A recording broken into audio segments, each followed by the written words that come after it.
In my past life, when Father Emperor asked whether Pei Jing or my imperial sister was more suited to be empress, he declared without hesitation that it was my sister.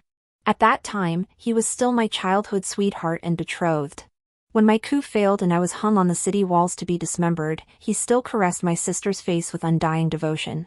They finally became a couple destined for each other. In this new life, I executed my sister and ascended the throne. Watching me surround myself with 3,000 consorts, he knelt outside my chambers for 3 days, desperate, begging me to take him. Your Majesty, I implore your mercy. Though I am the legitimate princess of Great Xie, most of what I possess was taken from my sister. Her mother was Father Emperor's childhood sweetheart. From my earliest years, he told me, the throne is yours, but your sister was born frail. With her mother gone so young, she needs father's love more than you do. It would be too cruel otherwise. So when she fell ill, he personally fed her medicine. When she cried, he left court early to comfort her. When she was 6, she nearly perished in a fire and remained unconscious afterward.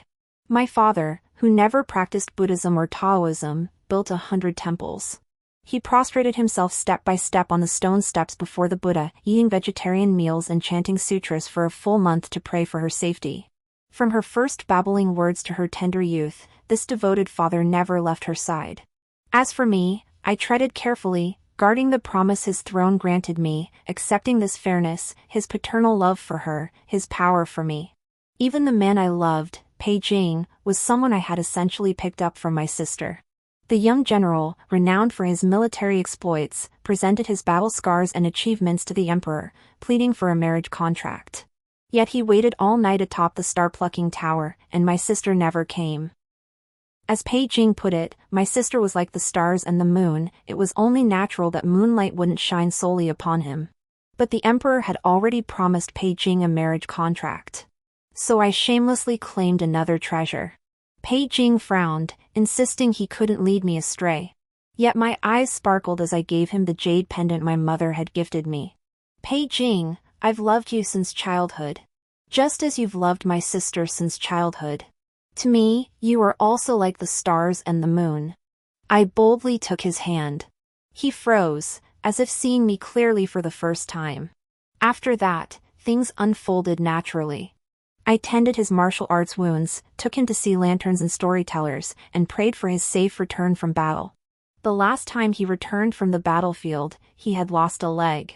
When he shut himself away, enduring his pain in silence, I waited outside his door for 3 days and nights.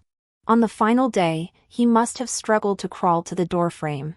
Leaning against it, his voice bitter, he said, "Your servant is now crippled. In a couple of days, I shall petition His Majesty to dissolve our betrothal. Consider it. Consider it disobedience to the imperial decree. I cannot delay the princess in finding a worthy husband. Please return, princess." I pressed my ear against the door. Then with whom should I marry? The voice from within trembled slightly. Your Highness is of noble birth. Surely there exists a man more worthy than Pei Jing. But across the 5 lakes and 4 seas, within and beyond the Great Xie, there is only one Pei Jing. My voice was gentle yet firm. Pei Jing, I have told you, to me, you are like the stars and the moon. Silence hung within the chamber for a moment. The instant he opened the door and embraced me, I knew the traces of my sister's presence had finally been washed clean from him. Truthfully, I knew that whenever he visited me in the palace before, he would deliberately take a detour past my sister's chambers. Now, he would never do that again. It seemed that all the precious things my sister had lost since childhood, I was piecing back together, fragment by fragment, dust and shards all. Pei Jing, when I become empress, will you be my imperial consort? Yes. Yet that promise, to grant me power while favoring the imperial sister, now threatened to become hollow. Father was gravely ill. But he hesitated to relinquish authority. He still feared I would not spare the imperial sister after ascending the throne. The next day, I personally prepared father's medicine, determined to plead with him once more. I am his daughter too. I too lost my mother at a young age. After favoring her for so many years, how could he suddenly renege on the throne he promised me? But just as I reached the door, the sound of father's violent coughing mingled with my sister's sobs. For some reason, I stopped in my tracks. Lu, don't cry. Don't cry. He was coughing so hard he could barely breathe, yet he was still comforting his precious daughter. After I'm gone, go find Pei Jing. He's loved you since childhood and owes your mother a debt of gratitude. Let him care for you. Don't be stubborn. His words were earnest, his demeanor that of a loving father. Not once did he consider that the Pei Jing he spoke of was now my betrothed. After you ascend the throne, infect your sister as a princess and exile her to Jinzhou. Her mind is too cunning, keeping her in Xinjing could spell trouble for you. I didn't hear the rest of their conversation. My gaze was fixed only on the bowl of medicine in my hands. These past years, father's health had always been poor.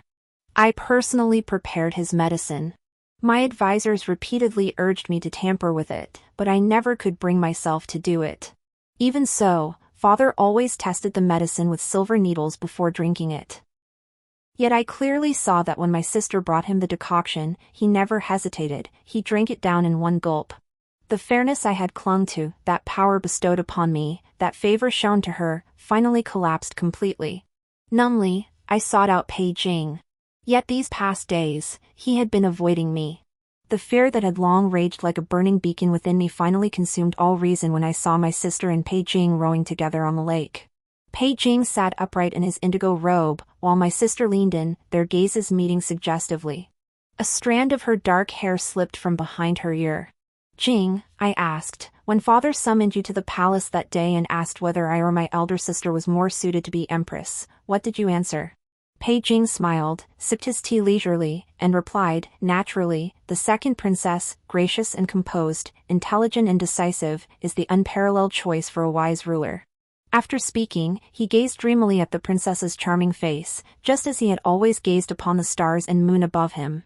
Oh, he chose her too. I suddenly recall how Father Emperor once specially ordered Persian cats from the western regions for my sister to play with. She didn't care for them, so I took them in and raised them well. That Persian cat grew exceptionally beautiful and plump under my care. When my sister saw it, she took a liking to it too, though she never deigned to take it from me. Yet whenever the cat spotted her, it would dash toward her as if she were its new mother, nestling in her lap and meowing softly. No matter how much my sister teased and played with it, the cat never once extended its claws. Watching the bloody scratches on my arm from the cat's claws, my mouth felt like it was stuffed with bitter herbs. On the day the emperor's death knell tolled, I shed not a single tear. I had long since withdrawn from the palace under the protection of trusted confidants from my mother's family. On the day I raised arms to seize the throne, I led the army my maternal grandfather had entrusted to me straight through the palace gates. Wherever we passed, blood stained the ground. Ever since my mother's death, my maternal grandfather had been quietly building his power.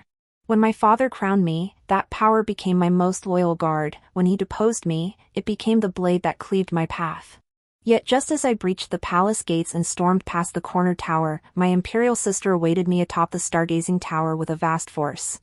I recognized their insignia, soldiers of the Pei clan. And my maternal grandfather, who should have been awaiting me at headquarters, was pinned against the railing by soldiers, his body swaying precariously. Grandfather! My eyes bulged, nearly spilling blood tears from their sockets. Sister, I said, if I recall correctly, General Ning is your last remaining kin, isn't he? My sister grabbed my grandfather's crown with one hand and slammed him hard against the railings. No! No? She sneered. If you don't want him to die, then surrender peacefully. Otherwise. She pressed my grandfather's body down with all her strength. Stop! I surrender, I surrender. Let him go, release my grandfather. The defeat came crashing down like a mountain. My sister-in-law whispered gleefully into my ear, it was the Pei family who told me where your grandfather was hiding. I struggled like a madwoman, droplets of blood trickling down my cheeks.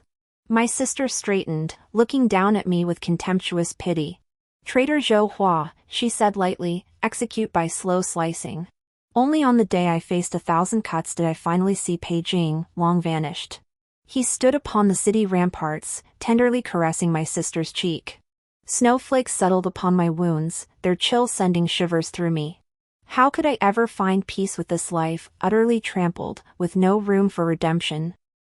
Perhaps I was utterly mistaken from the start, hoping Father truly cherished me, hoping things scavenged from others might finally belong to me. If only I could start over, if only I truly could. Zhou Hua, stop your tantrums. Your sister lost her mother young and suffers from frail health. If I didn't dote on her, wouldn't she be pitiful? Father pressed his hand to his forehead, resorting once more to this tired refrain. Father, what about me? This time, I did not obediently watch his retreating figure, nor did I readily accept his excuses. She lost her mother at a young age. Was I not the same? As the legitimate princess, I've lived by rigid rules, disciplining myself day after day, enduring endless nights alone in this vast palace. Am I not pitiful? Father. Father stared at me in shock, clearly unprepared for such pent-up resentment from his ever-docile daughter. Then, his expression darkened. Zhou Hua, why are you being so unreasonable? He shot me a disappointed look before storming off. His anger didn't affect my mood. I even ate 2 extra bowls of rice at lunch. It had been some time since my rebirth. I hadn't gone mad with my imperial sister Zhou, nor had I sought revenge against Pei Jing. The victor takes all, the loser must accept defeat. I simply dedicated myself to more diligent study and more meticulous planning. No longer would I serve as a backdrop for Zhou and Pei Jing, nor meddle in their affairs. Let them be childhood sweethearts. Instead, I immersed myself in poetry gatherings and cultivated alliances with advisors. I organized and deployed the secret guards my grandfather had entrusted to me, intensifying their training. This life, the only thing that captivates my heart and I cannot let go of is that lofty imperial throne. It is mine, and I cannot entrust it to anyone else. As for that Pei Jing, or the affection of my indecisive father, the emperor. Why should a noble, legitimate princess like me stoop to wearing someone else's discarded shoes? Princess, I am not a discarded shoe. The man before me, clad in white, had a face like jade, his expression restrained yet pained. TSK. I'd inadvertently shared my innermost thoughts with an unimportant person. And one who harbors feelings for me, no less. I drew a white jade hairpin from my sleeve and gently fastened it to his crown. Of course you are not a discarded shoe. Minister Xie is my most trusted right-hand man. The tip of my finger brushed his earlobe without intent, and Xie Jibai flushed instantly. This servant is willing to serve the princess. He paused, lowering his gaze. His voice rippled like waves spreading across a jade-green lake, serene, elegant, and bound to me through life and death. I raised an eyebrow, pleased to see him bow his back willingly, accepting his place beneath me. Xie Jibai, renowned throughout the land, born into a distinguished family of scholars and officials, how proud and lofty his spirit. Yet he was won over by this single jade hairpin of mine. I weighed my sleeves, I'd purchased quite a few of those white jade hairpins. Boating on the lake, he patiently warmed wine for me. The beauty of the scenery blended with the lake's light and mountains, truly refreshing the spirit. Yet, in such beauty, there's always a grain or two of spoiled rice to ruin the mood. Your Imperial Highness. Zhou waved vigorously from afar, her face alight with warmth. Pei Jing stood tall and graceful beside her, truly a perfect pair. Why haven't you joined Jing and me for outings lately? I asked. Ah, so you found a more intimate companion. She winked meaningfully at Xie Jibai beside me. I introduced Xie Jibai with a flourish, and Zhou expression turned teasing. Pei Jing stood to the side, his face pale. He stared at me for a long moment before managing a dry, "Princess, what an elegant pastime." I shot him a disgusted glance and replied nonchalantly, paying no mind to his increasingly ashen face. Young Master Pei, you're quite the ladies' man. I was, of course, referring to him and the imperial princess. He opened his mouth to protest, but I leaned closer to Xie Jibai. Xie Qing and I have matters to attend to. We shan't linger. Xie Qing? Pei Jing repeated the name with a strange expression, his face twisted as if he wished to chew and swallow those words whole. When did you become so close to him? I'm not his mother, I needn't respond to every little thing. I urged the boatman to change course, steering the vessel toward the lake's opposite shore. Princess, that young General Pei seems rather. Xie Jibai trailed off, his gentle features clouded by a stubborn, cold worry. I reached over the side and stirred the green water. They're just a pair of lovesick fools, no need for you to trouble yourself, Xie. What concerns me is. Before I could finish, Xie Jibai's long, strong hand dipped into the water alongside mine. Following the direction I'd stirred, he pushed the current toward me. Your Highness, I understand perfectly what troubles you. Whatever your Highness desires, this servant shall procure for you. I hadn't expected him to be so obliging.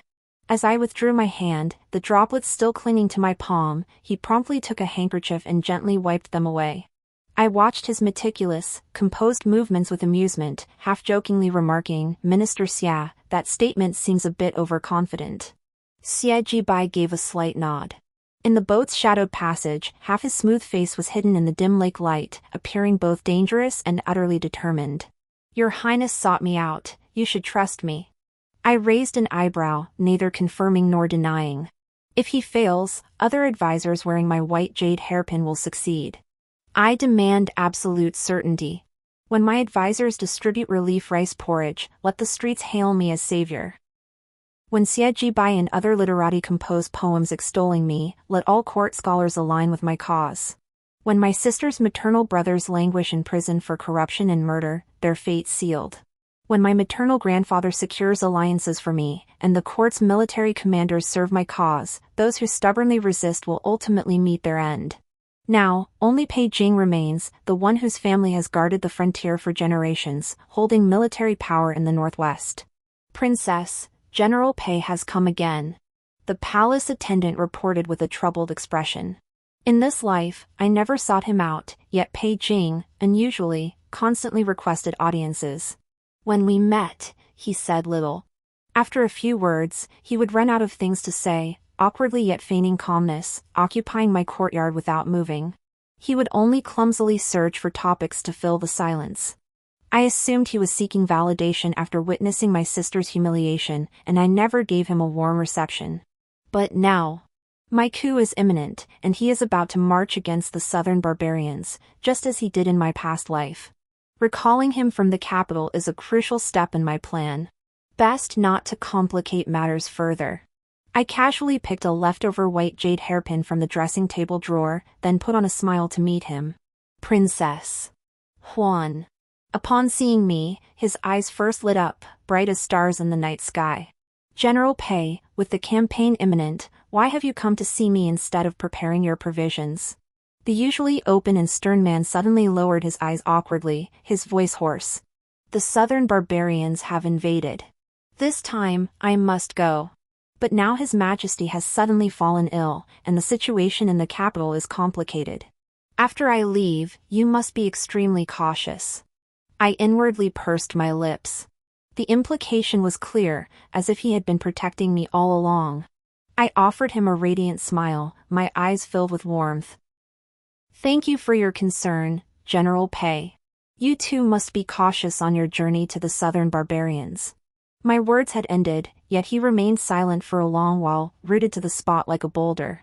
Only when I grew impatient and was about to dismiss him did he fumble at his waist. His cool, large hand opened mine, placing a jade token in my palm. This is a private contingent of my personal guards. Should trouble arise in Xinjiang, Princess, you may command them at your discretion.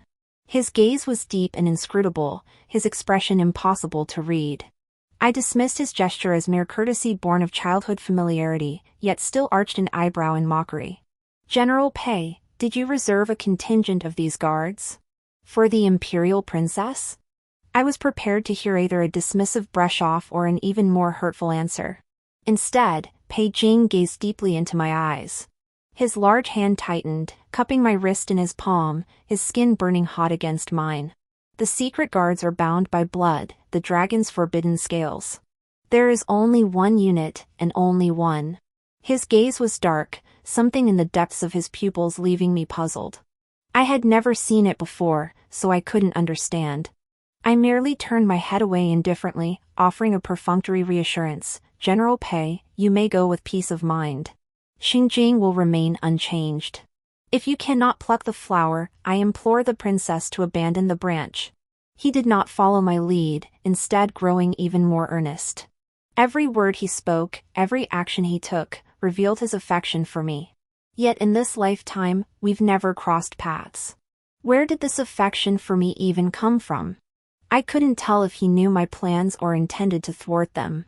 Was he warning me against clashing with the imperial sister, or genuinely worried for my safety? If he abandoned the southern campaign now and sided with the imperial sister, then my feigned concern faded. I pretended to be compassionate, placing my hand on his arm and feigning deep worry. Of course I know, Jing. I took the white jade hairpin from my sleeve and pinned it into his crown. On this journey to the southern barbarians, you must return safely. Leaving him flushed and stunned in place, I turned and headed outside the palace to discuss matters with Xie Jibai. Truth be told, for a fleeting moment, his expression had moved me. But regarding the question I wished to ask, he had already answered it in my past life. Naturally, the second princess, gracious and composed, intelligent and decisive, was the unparalleled choice for a wise ruler. Her name thundered through my ears, haunting my nightly dreams. Father fell ill early in this life. My people now permeate every corner of the palace. What he adds to his medicine, when it's added, when he drinks it, none of it is up to him. He asked why I no longer brewed his medicine myself. I couldn't help but laugh. With only days left to live, he still had so many concerns. In my past life, I regarded him as father, so filial affection came naturally. This lifetime, I see him as nothing more than a dog unwilling to relinquish power, yet utterly helpless. I carried a bowl of medicine and slowly sat down beside him. Father, if you sign this abdication decree, you won't need to drink this medicine today. His wolfish ambition was laid bare. Father pressed his hand hard into the quilt. Huan, I've told you before, this throne is yours. Why such haste? Seeing the pain in his face only amused me. I couldn't be bothered with his pretense. So you refuse to drink it and refuse to sign the decree? I feigned reluctance, shaking my head. Then I'll have no choice but to send it to Zhou. His aged, feeble hands seized mine. Though visibly frail, he suddenly summoned immense strength. Huan, he pleaded, spare Lu. He believed the more humble he appeared, the more he could stir my pity. But he didn't know that the more desperately he begged, the more it mirrored my own neglected and mistreated past. I closed my eyes and sighed. I spare her, but who will spare me? Lu is well behaved. She wouldn't dare usurp the throne to harm your interests. Just spare her. Grant her a nominal title, banish her to Beijing or Luoyang. I beg you as your father. I nearly laughed out loud. How ironic that in my past life, when Zhou drove me away, she banished me to the impoverished and desolate Jianzhou. Now, in this life, it's my turn to banish Zhou, yet I've chosen only the most prosperous lands for her. Father, this is truly unfair. Father, I have only one question. Had I not come today, would you still pass the throne to me? He hesitated not a moment. Of course. From the very beginning, I intended to name you Crown Prince. Father, do not deceive me. I squeezed my eyes shut, utterly exhausted. I would never deceive you. I lifted the bowl of bitter medicine and slowly poured it over his face, etched with deep furrows. He instinctively tried to struggle. I coldly ordered, lick it clean. Or I'll make sure Zhou dies without a proper burial. He immediately began licking the medicine into his stomach like a dog. Barely 50 steps beyond the palace gates, mournful cries began to rise. The emperor's death knell tolled endlessly. Zhou rallied ministers, shouting demands to execute the rebel traitor. Xie Jibai stood firm, the foremost scholar official, and delivered another impassioned speech proclaiming me the heaven-ordained daughter. All ministers bowed in submission at my feet. The soldiers Zhou brought were swiftly slaughtered by the guards my grandfather had left me. As for Pei Jing, he had launched a major campaign against the southern barbarians, but his triumphant return was still days away. Zhou could only await his fate. Of course, I had no intention of sparing Zhou. The victor writes history. I accepted that in my past life. This life, she must accept it too. The realm united in allegiance. The empress unified the land. By the time Pei Jing returned, scarred and weary, the figure upon the dragon throne had already been replaced by me. Scouts reported that upon learning of the palace upheaval, Pei Jing rode back alone. For 7 days and nights, he rode 5 horses to death. Yet he still arrived too late. Too late to save his star, his moon. I stood upon the city walls, watching him gallop along the palace road. In his previous life, he had suffered a severe back wound during this very war, one that bled uncontrollably with even the slightest movement. Now, as he raced at breakneck speed, intermittent trails of blood streaked across the palace path. General Pei, I hear, is quite close to the second princess. Xie Jibai carefully draped a cloak over me with one hand, his gaze cold as he watched Pei Jing gallop below the walls.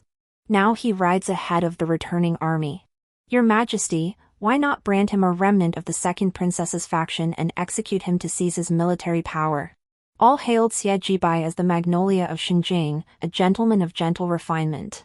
Yet now, as he drew his bow and aimed lightly at Pei Jing, his demeanor was starkly cold and ruthless. I narrowed my eyes. He hasn't declared his allegiance yet. Minister Xie seems eager to kill him? Xie Jibai loosened his fingers. The arrow grazed Pei Jing's cheek, embedding itself 3 inches deep into the palace wall. The emperor treats him differently. He stared straight into my eyes, speaking slowly yet with unwavering certainty. This servant does not wish to kill him. This servant merely does not wish for the emperor to look at him with that gaze. Before I could ask what he meant, Pei Jing followed the arrow's trajectory and spotted me. Huan. He rushed up the ramparts and swept me into his arms, his expression radiating relief at finding me again. Thank goodness. Thank goodness you won this time. He caressed my cheek with an almost intoxicated look, as if testing my reality. But Xie Jibai pushed us apart with his bow. General Pei, failing to pay respects before the emperor, is that not rather presumptuous? Pei Jing braced himself to kneel before me, but suddenly collapsed unconscious to the side. Xie Jibai and I remained motionless. Seeing my unruffled, expressionless demeanor, he summoned the imperial physician to treat Pei Jing with a faint smile. I watched coldly as the blood-soaked figure of Pei Jing was carried away by the physician. Before losing consciousness, he had clutched my skirt hem tightly. Seeing this, Xie Jibai narrowed his eyes slightly and pried open each of his fingers, white from the grip. The force was so great I even heard the sound of Pei Jing's finger bones snapping.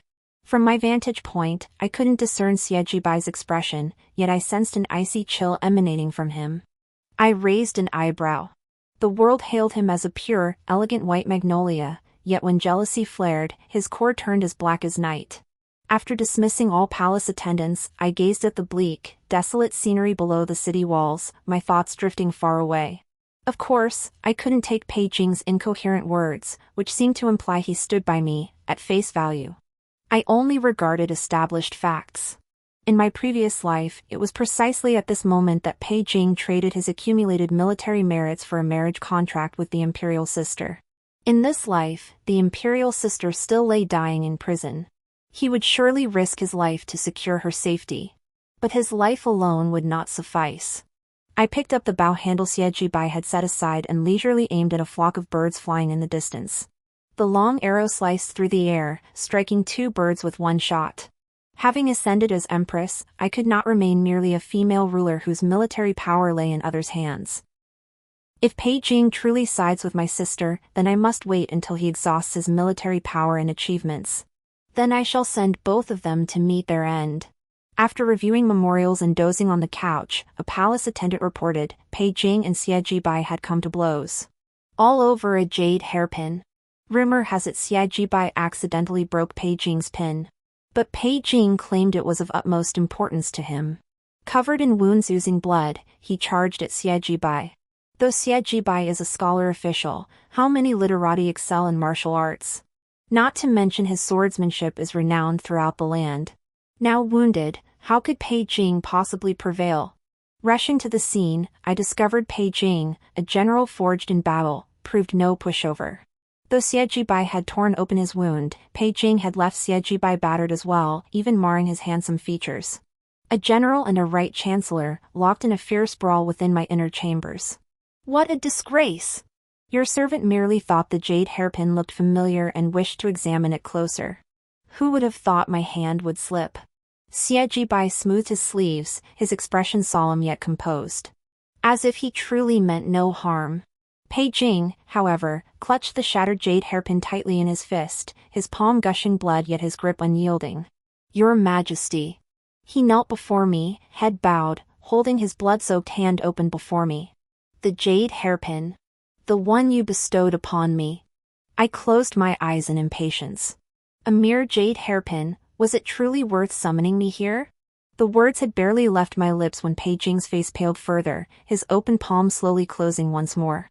Yet Pei Jing was, after all, a victorious war hero. I couldn't dismiss him too coldly. After a moment's thought, I added, if General Pei takes a liking to it, I shall have Minister Xie send you a box of hairpins as an apology. Though I meant no offense, to Pei Jing's ears, these words sounded like deliberate favoritism towards Xie Jibai. He immediately lowered his eyelashes. Not necessary. Then rest well. I shall visit again another day. Not necessary meant precisely that. I couldn't be bothered to decipher his convoluted thoughts and promptly stepped outside the hall. Out of the corner of my eye, I caught Xie Jibai standing nearby, a faint smile tugging at his lips. I sighed. Come. Xie Jibai's eyes immediately brightened, and he hurried to my side. I thought such blatant favoritism would satisfy this troublesome Black Lotus, but unexpectedly, he pulled out the white jade hairpin I had once given him from his sleeve and carefully pinned it into his hair. Finally, he casually glanced at Pei Jing before smiling and asking me, Your Majesty, do I look good like this? Seeing Pei Jing about to spit out another mouthful of blood, I quickly pulled Xie Jibai away. Just as one foot stepped out of the palace gate, Pei Jing called my name softly. Huan Huan. Before I could decipher the various emotions in his tone, Xie Jibai grabbed my wrist and pulled me forward. What the hell are you playing at? Out in the courtyard, I finally couldn't hold back. I twisted Xie Jibai's waist flush with one hand and demanded viciously. Xie Jibai winced and dodged, his handsome features bathed in the bright daylight like jade plates reflecting moonlight, making me lose my composure for a moment. Seeing my reaction only fueled his smugness. He grinned widely, teeth gleaming. Your servant simply dislikes others wearing items identical to his. Those advisors from all walks of life in the past were one thing, but General Pei is another matter entirely. His smile faded as he gazed absently into the distance, his tone tinged with inexplicable melancholy. I have a premonition, Your Majesty. If I do not take the initiative, I fear I can no longer control to whom your heart will belong. I could only agree, though I remained curious why he persistently believed I harbored feelings for Pei Jing. Xie Jibai loosened his official cap, embracing me as if utterly exhausted. Your Majesty, you hate him. The very first time you encountered him on that lake, you wanted to kill him outright. I fear not that you might fall for anyone. I only fear that you hate him. I let Xie Jibai hold me close, not struggling to break free for a long while. I am certain that since my rebirth, I have given my heart to no one.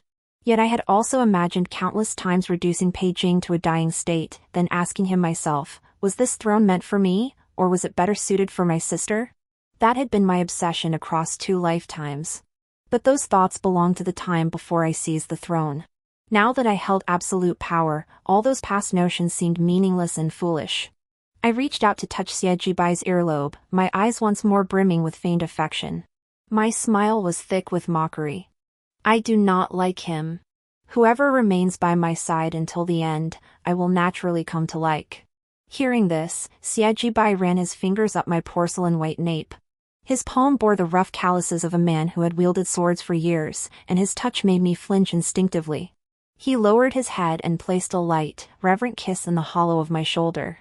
Your Majesty, you must keep your word. I naturally agreed with a smile. He was now the right chancellor, whose call commanded 100 responses, the foremost scholar of the realm. Of course he could stand by my side. In the future, when another became right chancellor, it would be that other standing beside me. As in my previous life, Pei Jing traded his military achievements for the imperial princess. He even personally presented the tiger token. Your servant and the second princess grew up together. I could not stand by and watch her die under torture. That was his explanation to me. I obtained the final tiger token, lost among the ministers. I should have been overjoyed and satisfied. Yet, as I touched the cold metal, I suddenly felt a prickling sensation. My sister's life was truly priceless. Worth my father drinking poison to save her life. Worth the Pei family, who held military power in the Northwest for generations, willingly surrendering their token.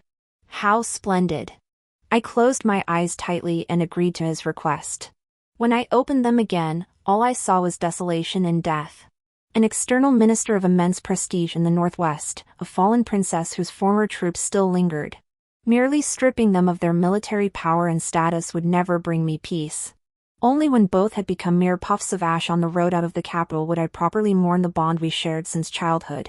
They could not die within Xinjiang, yet they would never pass beyond Shaoning Pass.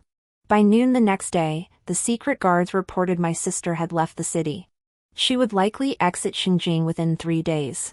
A faint, metallic sweetness touched my lips.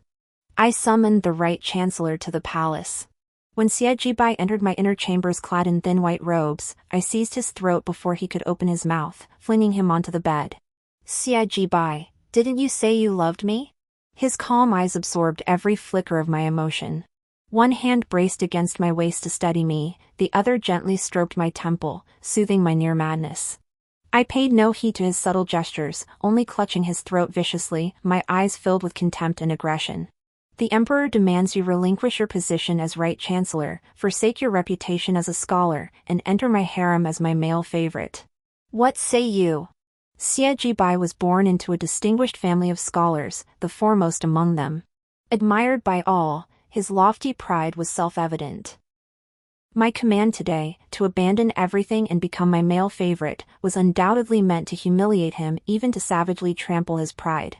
Yet Xie Jibai's expression didn't waver. He calmly and effortlessly wrapped his arms around me, the scent of magnolia from his body filling the air around me. It is my honor, he murmured.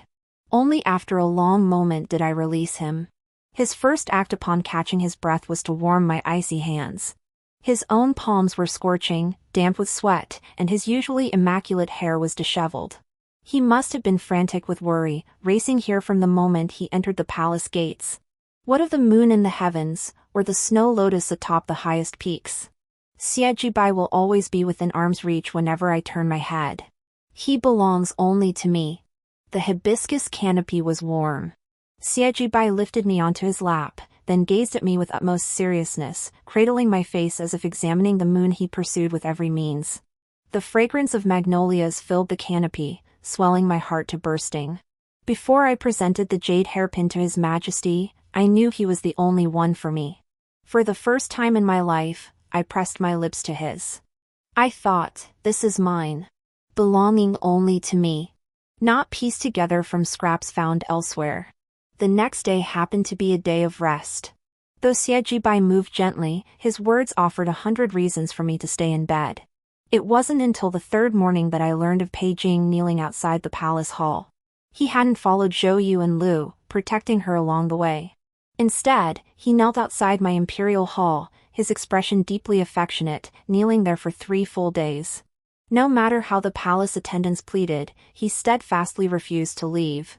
What was he playing at? Wouldn't it have been better to die alongside his Xing and Yu? Why must he linger here, a thorn in my side? The summer heat was sticky and oppressive. My light robes could not conceal the kiss marks Xie Jibai had left on my neck and collarbone. I couldn't be bothered to hide them. Half-draped in my outer robe, I emerged to dismiss Pei Jing. Behind Pei Jing lay a lotus pond, its leaves stretching to the sky, mirroring his face. Yet his eyes, usually firm and gentle, now seemed dusted with sorrow, dimmed. He was genuinely glad to see me, but when his gaze fell upon the deep and shallow kiss marks on my skin, he was pricked with pain and lowered his eyes. Your servant has long cherished the emperor. Now that my past mission is complete, I humbly beg your majesty's mercy to allow me to enter the palace and serve you. I narrowed my eyes, annoyed.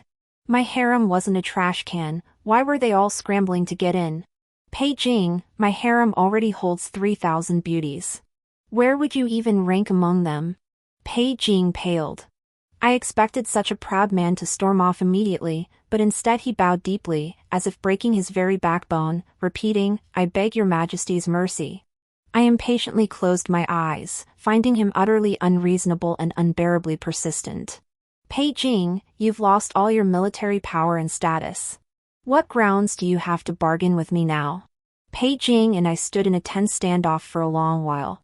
He seemed lost in memory, staring blankly. Finally, he gave a bitter smile, bowed before me, and said, "Because Your Majesty once told me. Throughout the 5 lakes and 4 seas, within and beyond the Great Xie, there exists only one Pei Jing." My pupils contracted involuntarily. Those were the words I had spoken to Pei Jing in my previous life. "Huan, I know you blame me for returning too late in my past life, for failing to save you. This lifetime, let us not miss each other again." Before he could finish, a violent cough seized him. Dark blood spilled from his lips. Clutching my hand, he collapsed unconscious. My heart raced in turmoil. Xie Jibai, clad in pure white night garments, knelt beside me.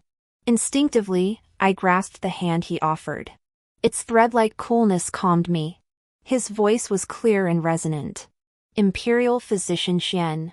Pei Jing has been poisoned with a potent toxin. This poison will slowly corrode his senses and organs. It will rob him of speech, hearing, and sight. Yet these very days, floods ravage the southeast, and the Ministry of Rights and the Ministry of War are embroiled in a major scandal of embezzling public funds. I cannot spare myself." By the time I saw Pei Jing again, he had lost his sight and could only manage a few disjointed syllables. The poison had turned his hair white overnight. His pallid face bore no trace of the handsome young general I once knew. I sat beside him, a sense of melancholy settling over me. With immense effort, he reached out to touch my face. "Yuan." A sliver of jade white gleamed beneath the tucked-in corner of his quilt. I leaned closer. It was the very white jade hairpin I'd once given him, the one shattered by Xie Jibai. Somehow, he'd managed to glue it back together. Yet the crack remained.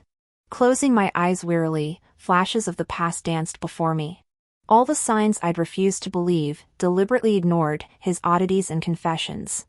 I heard myself whisper, "Pei Jing, in your past life, did you truly have reasons beyond your control?" He struggled to speak, laboring for a long moment. All I could make out clearly was something about favor and no time for regret. I had him write it down and asked palace attendants to deliver it to me. But perhaps he didn't have time to write it, or perhaps blindness truly left him unable to hold a brush. He passed away the next morning. His body was emaciated and unrecognizable. Among the palace attendants, some who had received his kindness and held him in high regard came to speak with me. General Pei admired His Majesty. General Pei was so pitiful. Later, others mentioned that the late emperor's consort Chen had bestowed great favors upon the Pei family. The imperial consort was the birth mother of my imperial sister. I stood outside the abandoned General Pei's residence for a long time, at a loss for words. Finally, I wrote a single character and buried it in the courtyard. Yet throughout the years of this life, auspicious times and beautiful scenes were but empty trappings. As I left the Pei residence, my jealous imperial consort galloped in from the west, swept me up by the waist, and placed me upon his horse. Today marks the grand opening of the flower-filled Tower Inn. Your Majesty, you must accompany me to sample its delights. Pei Jing's side story. Father had long discussed with me the strategic plans for the position of Crown Prince. Though His Majesty has consistently expressed his intent to establish the eldest princess as heiress over the years, the future holds many uncertainties. Given His Majesty's profound and sincere affection for his daughter, he will surely depose the eldest and install the second. Even replacing the legitimate heir with the secondary one would be acceptable. Truthfully, the Emperor's decision holds no detriment to our Pei family.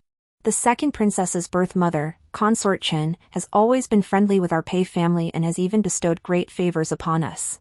Moreover, I grew up alongside the second princess, our affection deeply rooted. Moreover, in terms of imperial character alone, the second princess is quick-witted and sharp, cold-hearted and ruthless, far more suited to this position than Zhou Hua's gentle and indecisive nature.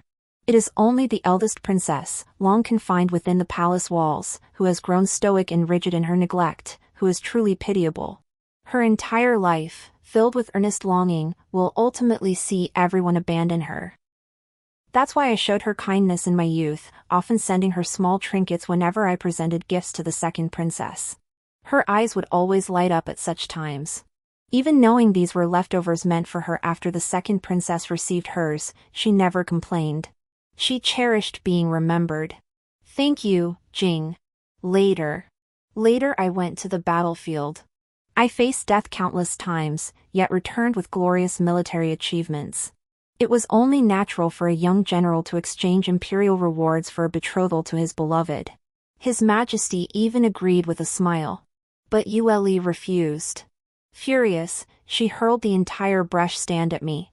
Countless men in this realm desire me, she spat. Pei Jing, do you even rank among them? I knew well that countless men desired her.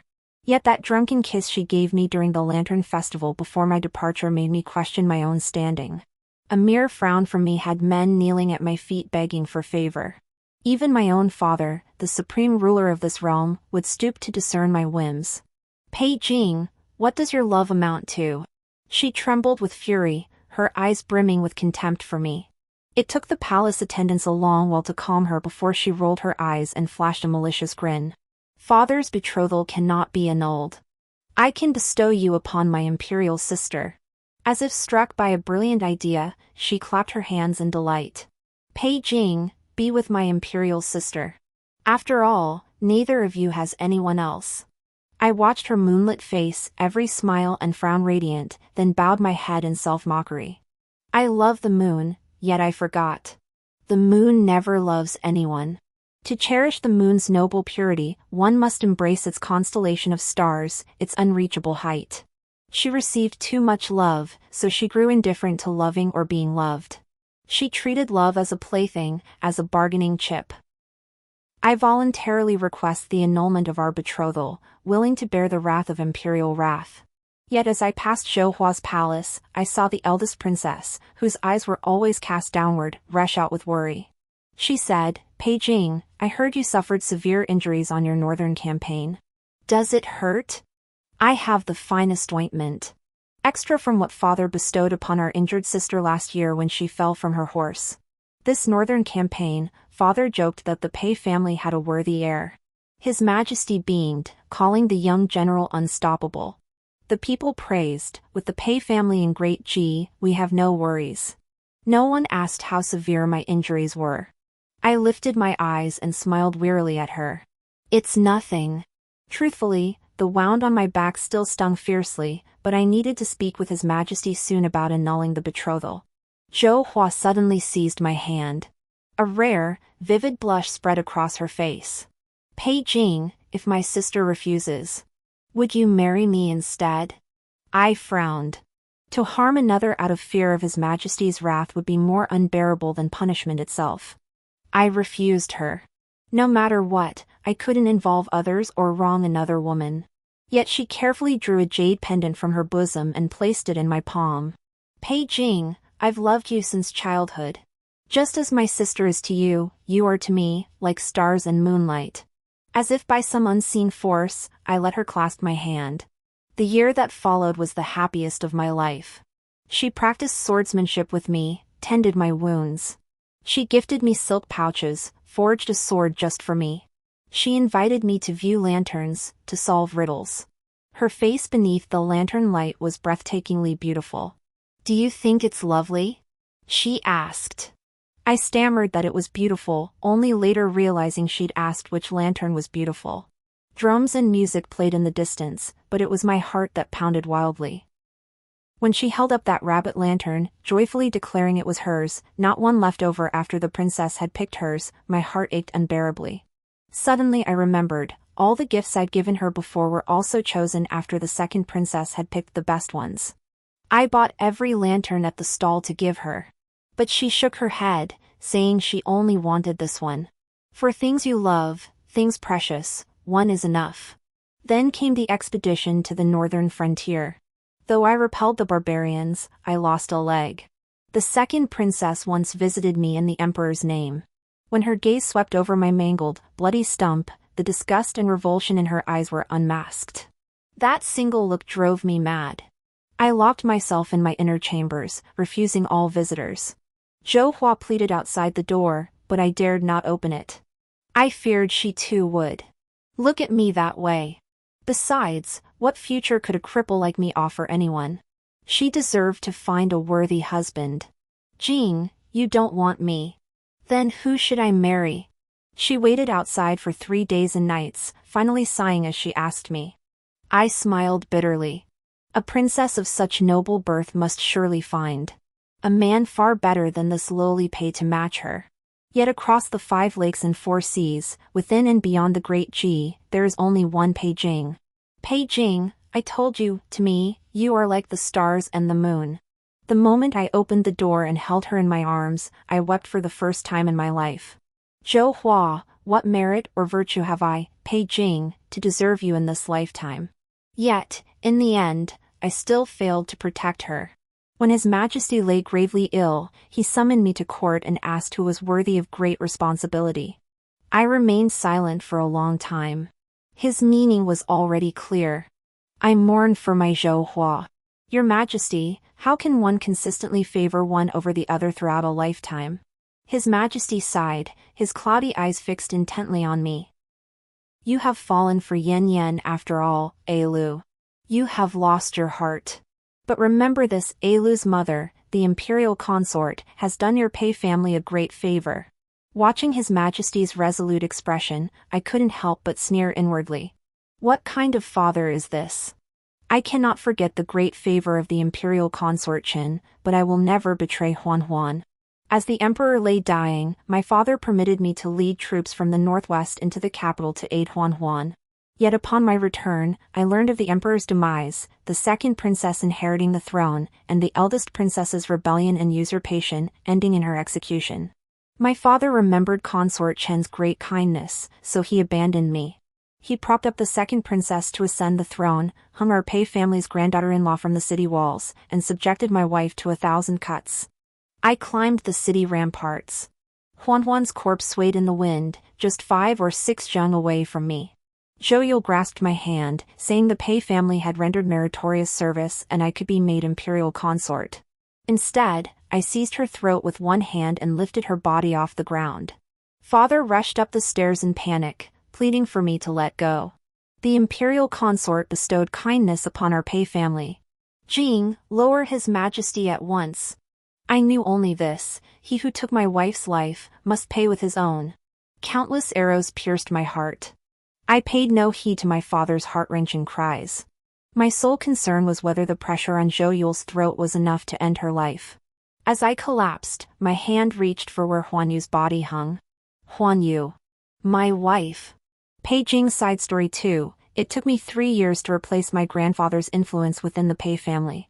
Even while under house arrest in the annex, father still cherished the great favor bestowed by consort Qin. I hid myself in the night's darkness to conceal the sorrow etched upon my face. Father, do you truly cherish consort Chen's great favor, or do you cherish consort Qin herself? Father fell silent at once. I turned to leave, yet ultimately made him one promise. No matter what, I would protect the second princess's life. But father, our bond as father and son has ended. I was reborn, and so was Yuan Yuan. Yet Yuan Yuan no longer wanted me. She likely resented me for arriving too late in my past life. And I had no face to beg her love again. In my past life, it was my father who captured her maternal grandfather. It was soldiers from our Pei clan who hanged her from the city gate. That day on the lake, I stood motionless in the boat, watching my Huan Huan step toward another man. In this life, she has grown remarkably well, more imperial in bearing than I ever imagined. She recruits strategists, maintains secret guards. She slays her own father, imprisons her siblings. She stands aloof, a flower beyond my reach. I know pleading for Zhou Yule only makes our union more impossible. Yet a promise remains a promise. That night, I dreamt of Huan Yan's past life. I dreamt of the knot in her heart. I never imagined the words she remembered most deeply were those I spoke in my past life to calm Zhou restless killing intent. Naturally, the second princess is magnanimous and composed, intelligent and decisive, the unparalleled choice for a wise ruler. I knelt before the palace gates at night. I wanted to explain to my Huanyan. We've wasted 2 lifetimes together, how could we let a misunderstanding tear us apart now? Yet as the night blossomed warm beneath the hibiscus canopy, I knelt before the brightly lit palace gates until my tears mingled with blood. Later, I longed countless times to tell Huan the truth with my own voice. I sent her countless letters. But Huan never came to see me. On the night when even my last sense of touch began to fade, I struggled to feel my way to the white jade hairpin hidden beneath my pillow. It was badly broken. But I carefully mended it. It always carried a unique, subtle fragrance. Throughout the 5 lakes and 4 seas, within and beyond the Great Xie, there is only one Pei Jing. I heard someone say. I finally fell into a deep sleep. The end.